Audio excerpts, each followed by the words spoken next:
শিক্ষানুষ্ঠানসমূহত তৃতীয় ভাষা হিচাপে কোনো ভাষাকে জোৰ কৰি ছাত্ৰ-ছাত্ৰীক জাপি দিব নোৱাৰি।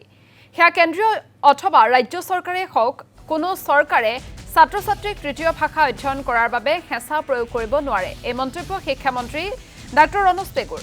বৃহস্পতিবাৰে শিলচৰ গুৰুচৰণ বিশ্ববিদ্যালয়ত আয়োজিত প্ৰয়াত বিশিষ্ট সাংবাদিক ৰবিজিৎ চৌধুৰীৰ স্মৃতি বক্তৃতা প্ৰদান অনুষ্ঠানত মুখ্য বক্তা হিচাপে অংশগ্ৰহণ কৰি এই মন্তব্য কৰে শিক্ষামন্ত্ৰী ডাঃ ৰণোজ পেগুৱে।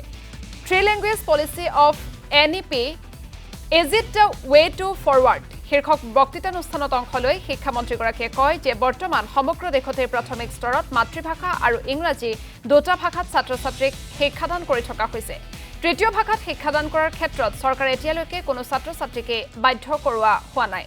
আনহাতে বৰাকৰ সুসন্তান প্ৰয়াত সাংবাদিক ৰবিজিৎ চৌধুৰী গুৱাহাটীত থাকি সাংবাদিকতা কৰা বুলি উল্লেখ কৰি শিক্ষামন্ত্ৰীয়ে লগতে কয় যে ছাত্ৰ জীৱনৰ পৰাই তেখেতৰ সান্নিধ্য পাইছিল।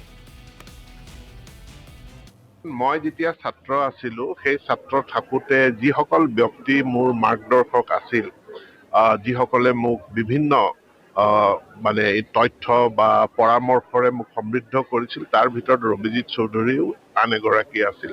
মই সকলোকে স্পষ্ট কৰি দিওঁ যে আমাৰ মূলতঃ টু লেংগুৱেজ এটা পলিচিহে মূলতঃ চলি আছে।